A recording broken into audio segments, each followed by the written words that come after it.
নেট্রেস কুকারিতে আপনাদের সকলকে জানাই আমার সাদর আমন্ত্রণ। আজ আমি আপনাদের জন্য নিয়ে এসেছি একটি অতি সহজ রেসিপি, জিরা আলু।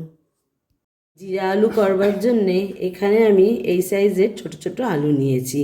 এগুলো আমি 1 ঘন্টা আগে সেদ্ধ করে খোসা ছাড়িয়ে রেখেছি। আলুগুলো 1 ঘন্টা আগে সেদ্ধ করেছি এই কারণেই, যাতে আলুগুলো ভাজবার সময় ভেঙে না যায়। চাটুতে আস্ত জিরে দিয়ে একটু নেড়ে যখন সুগন্ধ বেরোলো তখন সেটাকে গুঁড়িয়ে রেখে দিলাম।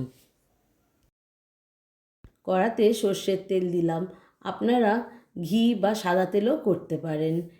তেলটা একটু গরম হয়ে গেলে তাতে জিরে দিয়ে দিলাম।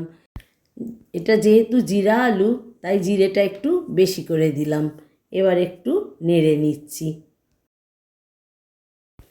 জিরেটা একটু লাল হয়ে গেলে আলুগুলো ছেড়ে দিলাম। নেট্রেস কুকারিকে যারা সাবস্ক্রাইব করেছেন, আমার পাশে আছেন, তাদের অনেক অনেক ধন্যবাদ। যারা নতুন দেখছেন, অনুরোধ রাখছি একটু সাবস্ক্রাইব করে আমার চ্যানেলটির পাশে থাকবেন। আলুটা একটু ভাজা হয়ে গেলে তাতে নুন দিলাম।